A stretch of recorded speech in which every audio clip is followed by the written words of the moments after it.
Hi guys, welcome to our channel. Please subscribe the channel. నేను upload చేసిన ప్రతి video మీకు ముందుగా నోటిఫికేషన్ రావాలంటే గంట సింబల్ నొక్కి ఆల్ నొక్కండి. ఒక లైక్, కామెంట్ కూడా ఇవ్వండి. Thank you. కీసరగుట్ట సికింద్రాబాద్ నుంచి 30 కిలోమీటర్ల దూరంలో ఉంటుంది. ఈసీఎల్ నుంచి 13 కిలోమీటర్ల దూరంలో ఉంటుంది. మనకు అవుటర్ రింగ్ రోడ్ వస్తుంది. ఆ రింగ్ రోడ్ దగ్గర నుంచి 9 కిలోమీటర్ల దూరంలో ఉంటుంది. ఇప్పుడు మనం ఆర్చ్ దాటి ఎంటర్ అవుతున్నాం. ఉదయం సాయంత్రం పూట అయితే మొత్తం నెమళ్ళతో ఈ రోడ్డు అంతా నిండిపోయి ఉంటుందంట. ఎర్లీ మార్నింగ్ ఈవినింగ్ టైంలో అయితే ఈ ఆలయం చుట్టూ ప్రశాంతమైన వాతావరణం, పెద్ద పెద్ద చెట్ల మధ్య ఓ పెద్ద రాయి మీద, ఒకే ఒక రాయి మీద గుడి ఉన్నట్టుగా ఈ ఆలయం ఉంటుంది. ఈ మధ్యలో నందీశ్వరుడు చాలా అందంగా, చాలా పెద్దగా బాగుంటుంది. ఈ ఆలయం చాలా పురాతనమైన ఆలయం. చూస్తున్నారు కదా, చుట్టూ పచ్చని చెట్లు, ఎటు చూసినా కనుచూపు మేరలో మొత్తం గ్రీనరీ ఉంటుంది. ఇంకా మొదటగా మనం గమనించేది ఈ కొండ మీద ఎక్కడ చూసినా శివలింగాలే. ఎటువైపు చూసినా ఇసిరేసినట్టుగా చాలా శివలింగాలు ఉంటాయి. ఇప్పుడు మీరు చూస్తున్నారు కదా, అన్నీ శివలింగాలే.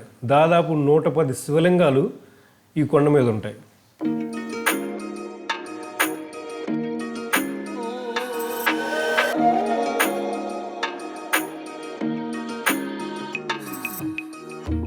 ఇంకా స్థల పురాణం ప్రకారం శ్రీరామచంద్రుడు రావణాసును చంపిన తర్వాత ఇటుగా వెళ్తూ ఈ కొండని, ఈ వాతావరణాన్ని, ఈ లోయల్ని చూసిన తర్వాత రావణాసును చంపటం వల్ల తన కంటిన బ్రహ్మహత్య మహాపాపం నుంచి విముక్తి కోసం ఇక్కడ శివలింగాలను ప్రతిష్ఠించాలనుకుంటాడు. దానికోసం హనుమంతుడిని కాశీ పంపిస్తాడు. ఒక 101 శివలింగాలు తీసుకురమ్మని చెప్తాడనమాట. కాశీ నుంచి హనుమంతుడు ఎంతకీ రాకపోవడంతో ముహూర్తం దాటిపోతుందని శ్రీరామచంద్రుడు బాధపడుతున్న టైంలో మహాశివుడు ప్రత్యక్షమై స్వయంగా ఒక శివలింగాన్ని శ్రీరామచంద్రుడికి ఇచ్చి ప్రతిష్ఠించమని చెప్తాడనమాట. మహాశివుడే స్వయంగా శివలింగాన్ని ఇవ్వటం వల్ల ఇక్కడ శివలింగాన్ని స్వయంభూ శివలింగం అంటారు.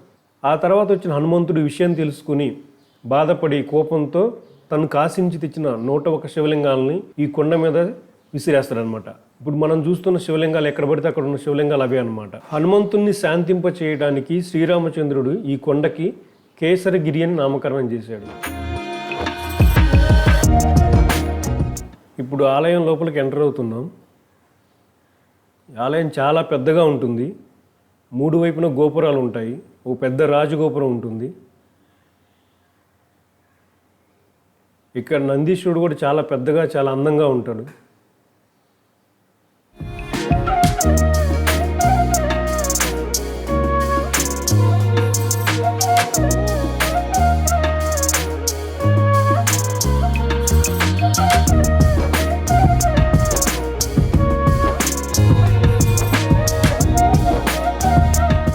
హనుమంతుడు కాశీ నుంచి తీసుకొచ్చిన ఒక శివలింగాన్ని ఇక్కడ ప్రతిష్ఠ చేశారు. ఈ ఆలయమే మారుతి కాశీ విశ్వేశ్వర ఆలయం. అక్కడి నుంచి కొంచెం ముందుకెళ్తే అక్కడ చాలా పురాతనమైన నిర్మాణం ఉంటుంది. ఇదే ఈ దారి. దాదాపు 4వ శతాబ్దానికి సంబంధించిన నిర్మాణం ఇది. ఇది ఒక్కటే మిగిలినట్టుంది. ఇక్కడ అన్నీ పడిపోయాయి. దీన్ని ఒక్కటే చాలా జాగ్రత్తగా భద్రపరిచారు. ఇక్కడ శివలింగం మీద పై కప్పు ఉంటుంది ఇలాగా. నాకు తెలిసి బయట ఉన్న శివలింగాలు అన్నిటికి కూడా అలాగే ఉండుండొచ్చు, కానీ అవన్నీ పడిపోయి ఉంటాయి.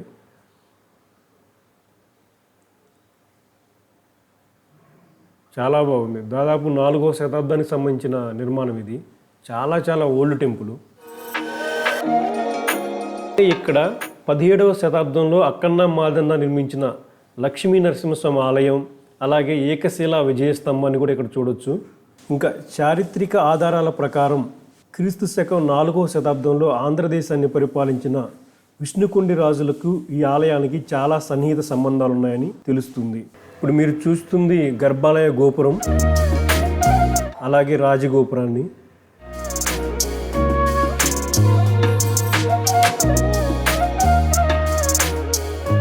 ఎటువైపు చూసినా 360 డిగ్రీలు ఫుల్ గ్రీనరీ ఉంటుంది ఇక్కడ.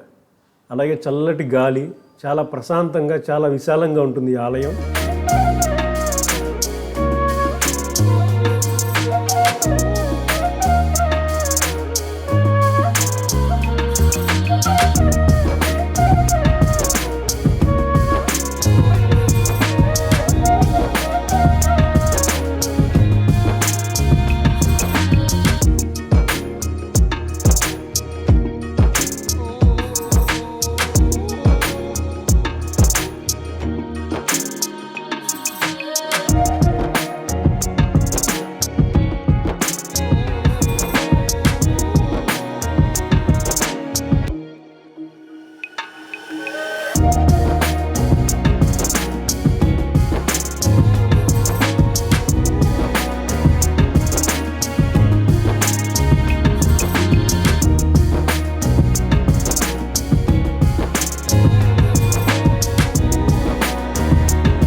చాలా బాగుంది.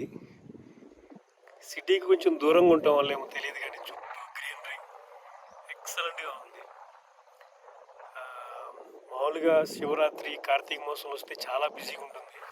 ఈ గుడి నుంచి బయటకు వచ్చిన తర్వాత మనకి ఎదురుగా ఒక ద్వారం కనిపిస్తుంది గుట్ట మీద. 17వ శతాబ్దంలో అక్కన్న మాదనులు ఈ ద్వారాన్ని నిర్మించారు. ఇది ఇస్లామిక్ ఆర్కిటెక్చర్ స్టైల్లో ఉంటుంది.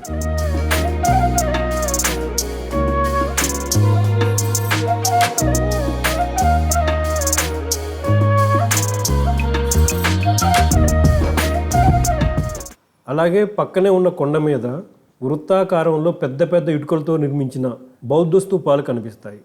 ఇక్కడ పురావస్తు శాఖ వారికి తవ్వకాల్లో బయటపడ్డ నిర్మాణాలు ఇప్పుడు మీరు చూస్తున్నవి. ఇక్కడ 3 చదరపు కిలోమీటర్ల పరిధిలో శిథిలమైన కోట, భవనాలు, ఆభరణాలు, ఇంకా అలంకరణ వస్తువులు, నాణ్యాలు ఇవన్నీ బయటపడ్డాయి ఇక్కడ. ఇప్పుడు మీరు చూస్తున్నది ఆ నిర్మాణాలే. ఇంకా తెలుగు భాషను అధికార భాషగా విష్ణుకుండినులు గుర్తించినట్టు ఇక్కడ దొరికిన శాసనాల ద్వారా తెలుస్తుంది.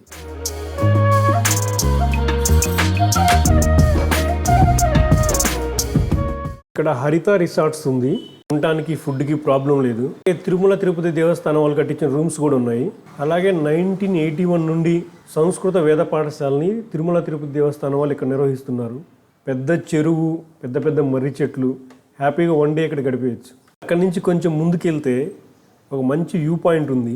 ఇది ఫారెస్ట్ అనమాట. మొత్తం ఈ ఫారెస్ట్లో కట్టిన ఒక మంచి వ్యూ పాయింట్, చిన్న పార్కు, మళ్ళీ ఒక వాటర్ కొలను, చాలా చాలా బాగుంది చూడటానికి. మనం ఫారెస్ట్లో ఉన్న అనుభూతి కలుగుతుంది. టెంపులే కాకుండా ఇక్కడ రిలాక్స్ అవ్వడానికి మంచి మంచి ప్లేస్లు ఉన్నాయి. కాకపోతే మనం వాటర్ బాటిల్స్, ఫుడ్ ప్లాన్ చేసుకోవాలి. పక్కనే 5 కిలోమీటర్ల దూరంలో కేసర్ ఉంటుంది. ఆ కేసర్లో అన్నీ దొరుకుతాయి.